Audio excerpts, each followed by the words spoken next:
and I'm the author of The Guardians Decoded. I'm also an African traditional priest. The book that I wrote, as an author, The Guardians Decoded, it really helps to show the origins in terms of wisdom that really lays at the foundation of this culture that we know as Egypt, in terms of where did Egypt draw its rich wisdom to produce such a wonderful lifestyle and culture. Because when we look at ancient Egypt, we can see very beautiful artwork and beautiful people, but where did that come from? Where did they draw their inspiration that really went into them producing such a glorious culture? The life and history of our universe. Love has always been the highest wisdom revealed to the prophets of mankind. Come and learn why. The God Genes Decoded by R.A. Waldron. The Egyptian lifestyle and culture show that we will be bringing to the public is a show that really goes towards showcasing the art and culture of these ancient people.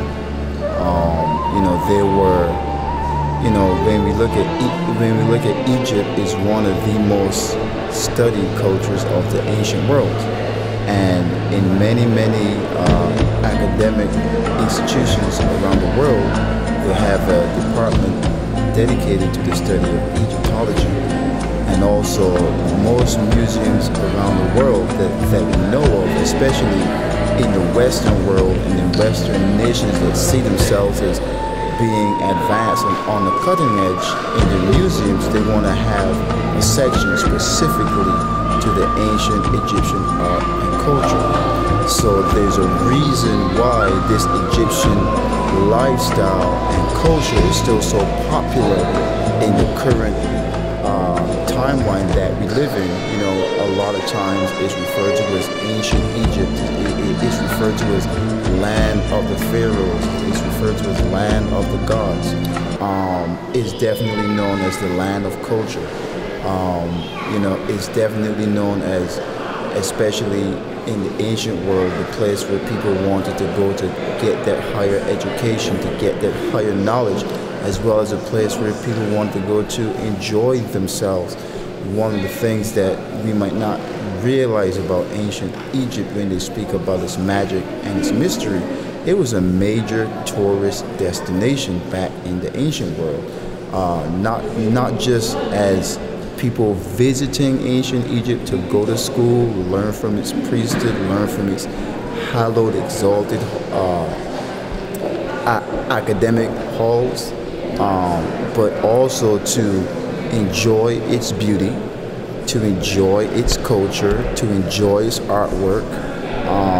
People flocked to Egypt for that, as well as we definitely saw people flocking to Egypt for jobs and food. It was a major advanced cosmopolitan and economically viable nation. For those who are not familiar with ancient Egypt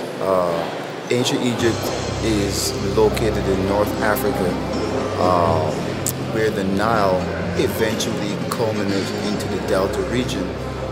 This is modern day Egypt, but there was a time when the Egyptian empire encompassed a much larger part of really what is North Africa.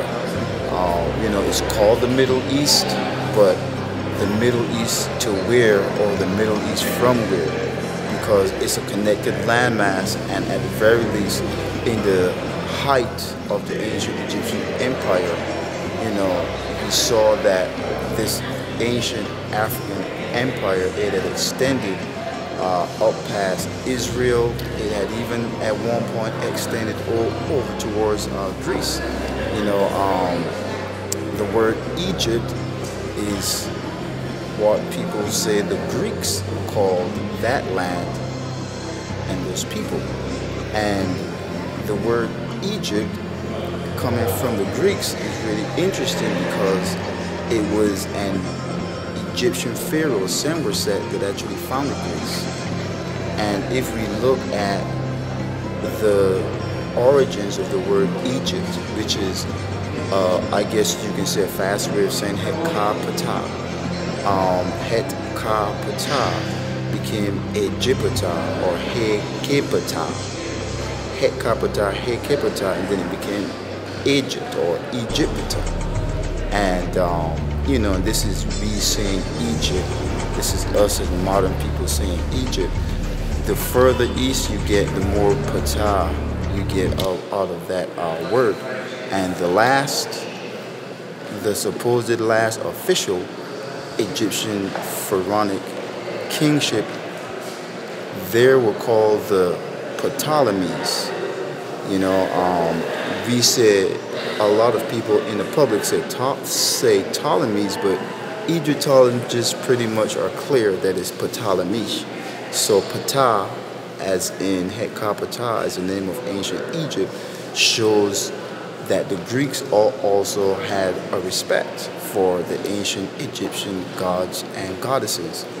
Het-Ka-Ptah is the temple of the deity Ptah, the temple of the Ka of the deity Ptah, and it was located in what they call Ankh-Tawil, which is almost like the geographical center of ancient Egypt, and Ankh-Tawil because it anchored what we know as North and Southern Kemet. The ancient Egyptian symbol of Smai-Tawil, which represents the union of Lower and Upper Kemet,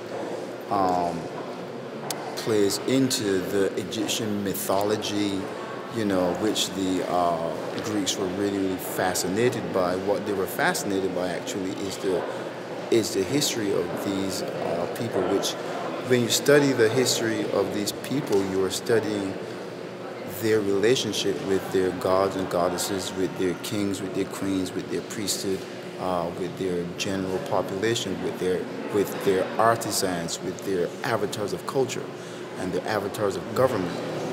When we think of ancient Egypt, it's considered ancient. Actually, we can think of around the Christian era and civilizations that existed before the Christian era are seen as ancient, where in many regards the advent of the Christian era is seen, and we're just speaking from the perspective of the Western world, is seen as the advent also of the rise of Western culture and modern culture. And even if you look at the Old Testament as opposed to the New Testament, it's supposed to be a break from the past, from the old world.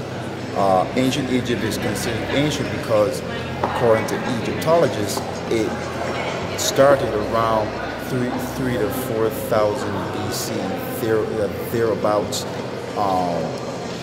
The dates vary amongst academics, and of course, there's also sometimes you see some controversy over the actual date of this civilization because evidence is showing that the Sphinx is water weathered, and it meant that at one point a significant enough portion of the Sphinx was covered with water for a long enough period of time that it represented a different type of climate that existed there. And actually, when you study the ancient Egyptian doctrines, it was a particular pharaoh who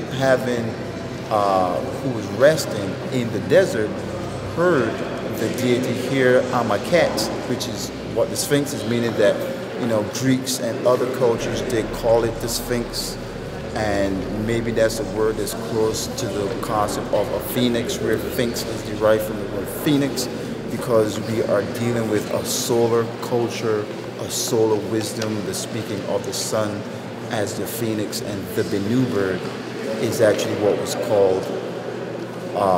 We know that the Bennu bird is the phoenix in ancient Kemet, and the Bennu bird is specific to the life cycle of Osiris. And in the Egyptian doctrines, Osiris is seen as an aspect of Ra, the sun god. So here Amaket, which is what the Kemau or the Kamal, the ancient Egyptians called the Sphinx, spoke to this particular pharaoh and said, you know, if you dig me up, if you uncover me from the sand, I'll make you the most powerful man in the land. So, and this is at a period where Egypt had actually reached a pretty advanced state. The Sphinx was nowhere to be found in the land until it was dug up by this pharaoh. So, for me personally, and in what I know and understand over controversy, dates, and timelines, it seems very, very credible that way before 4000 BC, there was a civilization there, especially since the ancient Egyptians themselves, who were very, very good and accurate in terms of what they did as a people, meaning generally there is a trust.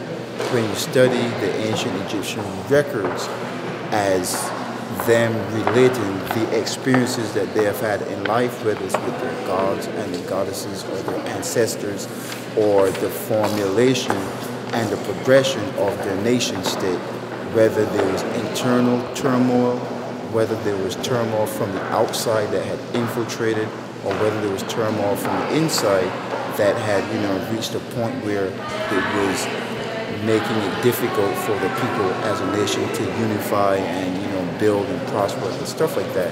So the ancient Egyptians claim that they had kept track of the solar cycle for 3 times, and the solar cycle, or the great year, is 25,920 years, and these are a people that were very, very accurate at keeping track of the movements of the planets, because it was very, very important for them to take advantage of the Nile.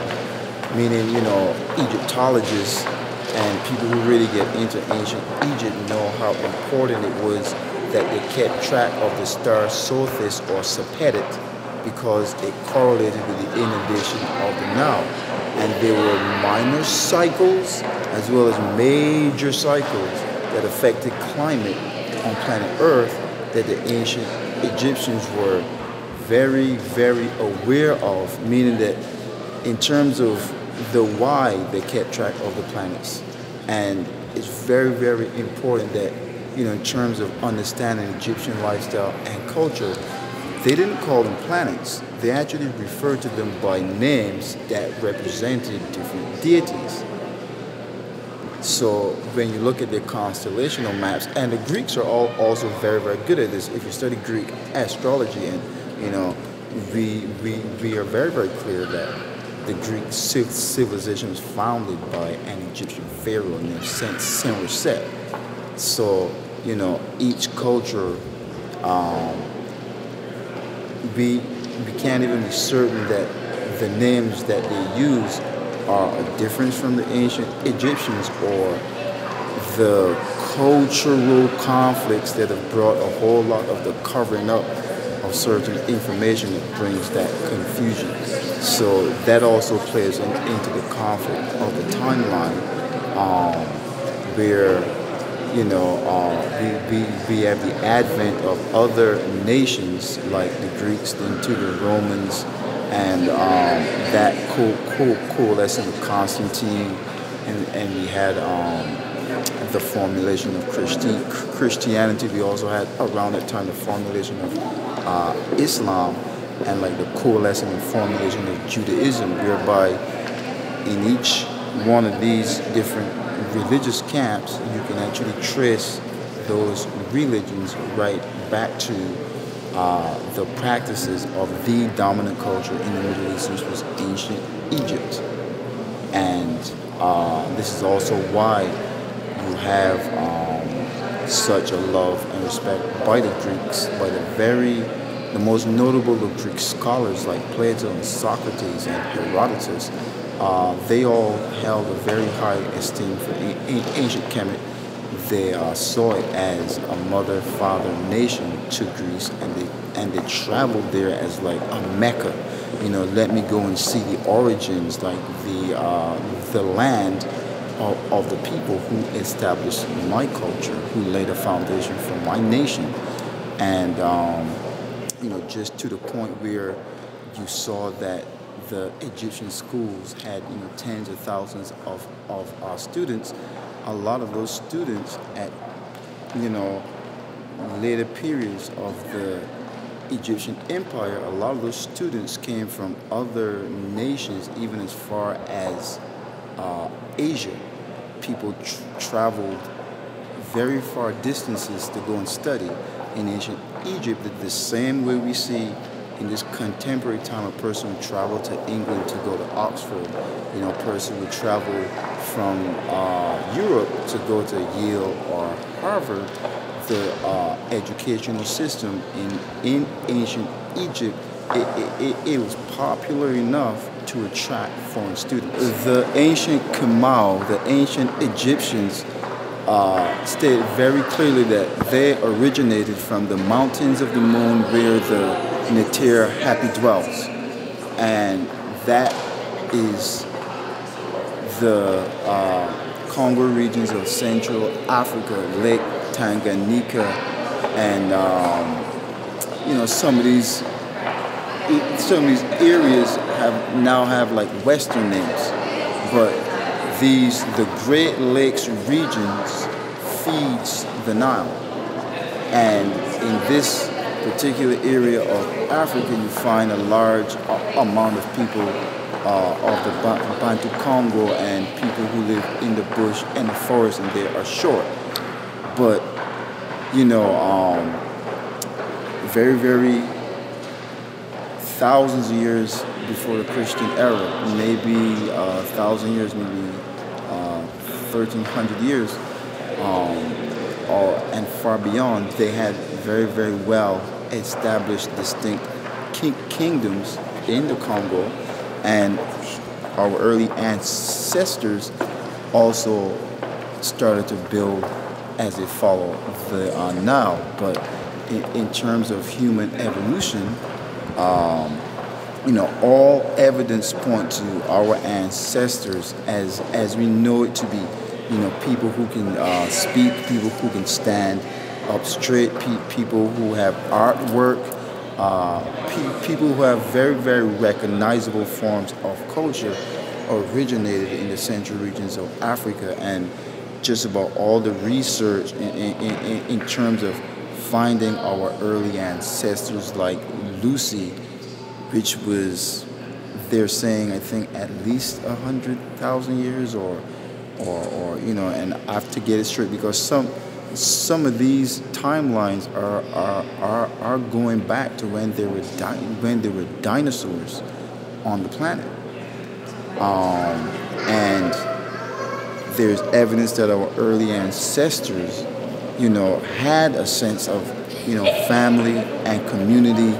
They were still hunter-gatherer around, but we had a sense of language, we had a sense of herbs, we had a sense of culture, dance, music, and artwork, and a sense of awareness whereby we would want to have a mirror around, even if we banged that out of copper. Traces back to the central regions of Africa, and Harvard is now saying we are all African apes. But beyond that, in terms of human culture, the human body, its anatomy in an advanced state that it can produce the trappings, the contemporary trappings of civilization with, arts and culture and architecture, system of government and economics. The Nile Valley goes back beyond, goes back around 75,000 years of culture, of art, of writing, of government, of theater. And like I said before, there are controversial reasons why timelines are made into a controversy. We live in a time of racial competition, religious competition, and ideological competition in general. So, we have a constable race because someone has the idea that we should compete, racially, I guess. But one of the beauties that you saw with ancient Egypt is how it did, in fact, resolve its racial differences with, you know, the intermixing. And it's not only ancient Egypt that did this, it's just that I guess it's not made a major public presentation, but there were other nations in the East, especially in the East, as the East and Africa is called the Oriental world. It's called the Oriental world for a lot of reasons. They actually solved a lot of problems that we have today. And we have these problems for a reason, but there's definitely monumental evidence, which is for me what represents Egyptian lifestyle and culture, where lifestyle and culture didn't affect a person's ability to interact with different races and come together and unify and continue a nation, which is really what you see with ancient Egypt, and you also see it in China, and you also see it in ancient India. I'm talking about ancient China, ancient India, and ancient Egypt, which also shows a progression of early humanity coming out of Africa and moving cross over to Asia. You know, maybe that's part of the reason why, as you know, different groups of early humanity, as science, as anthropological, historical science is showing, different groups of ancient man that mixed and, you know, unified and brought culture. You know, people had to, you know, our early ancestors had to come together, male and female, to have family, and we solved that problem. We were able to have distinct families, and then, you know, different families were able to come together, and you had distinct, you know, tribes, and different tribes were able to come together. And when we say come together, like really come together with marriage and producing offspring, and also really coming together culturally, so that we're not at conflict culturally, whereby we can have a system of government that people agree upon, a culture, you know, a religion, an artwork, a style, a fashion that people can agree upon, and then bringing that to the world as what we see with the fruits of the Nile, which is ancient Egypt, and why there is a reason why it was revered in ancient times for its moral standards that were represented in its system of government, that was represented in its educational system. You know, some people might try to state that there was conflict amongst the priesthood and different religious groups, but, you know, my research has shown me that, you know, that was not an issue that a people like the ancient Egyptians, who had been in the business, you can say, the lifestyle of building culture, building civilization, land development, which is what building civilization is, people development, which is what building civilization is, that was not an issue that could divide them. You know, at any point where it did, it really would show a failure of them as a people who had achieved such a high creative culture at an early stage in human civilization. And in modern times, archaeologists have labored here with fruitful results. One of the more recent discoveries being that of the tomb of King Tutankhamun, the young pharaoh of the 18th dynasty, who died at the reputed age of 24 years. When his tomb was opened, the priceless treasures that were found in it startled a modern world and reawakened universal interest in the Valley of the Kings, where archaeologists are still carrying on extensive excavations. This is the entrance to the celebrated tomb of King Tutankhamun. Although the treasures found here have been removed to the Cairo Museum, the sarcophagus of the young king remains where it was discovered. Perhaps the most startling of all the relics of the past in Upper Egypt are the giant statues known as the Colossi of Memnon. Centuries before the Roman Empire was founded, these colossal and weird figures were sitting out here in the valley of the Nile, silent sentinels of time, guarding the royal tombs that are hidden in the barren hills behind them.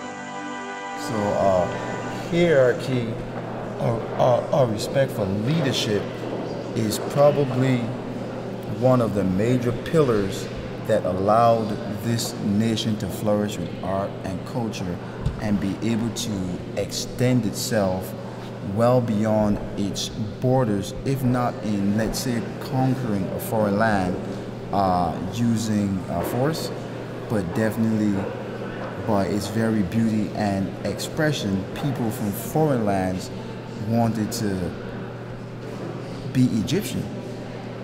You know, a lot of times, if you look at the fact that we have a culture that gets a place in every major museum in all the well-developed Western cultures, is because at one point it was a first world nation amongst second and third world nations, where these so-called second and third world nations,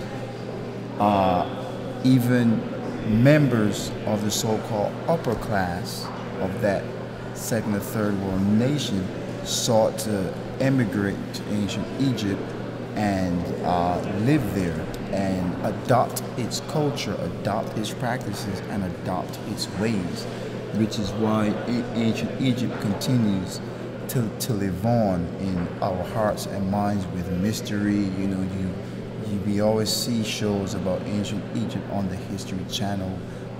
We always see, you know, books on ancient Egypt speaking of the pharaohs. You know, ancient Egypt gets a place in movies. Ancient Egypt has a place in the Bible as Anu or On.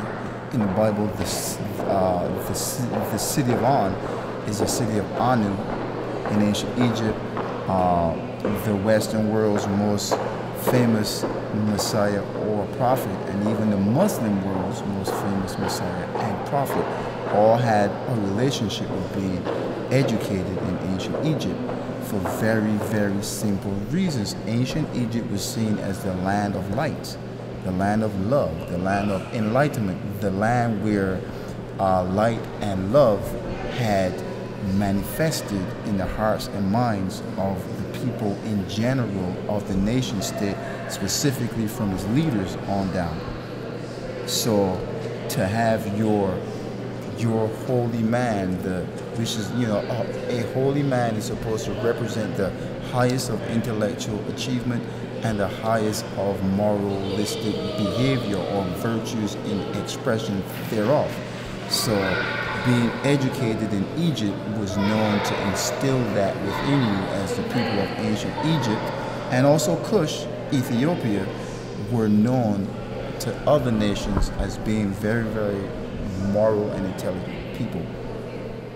This is R.A. Waldron. I am the author of The God Genes Decoded, coming to you with the Ancient Egyptian Lifestyle and Culture Show. Ancient Egypt is one of the most celebrated and studied cultures of the ancient world.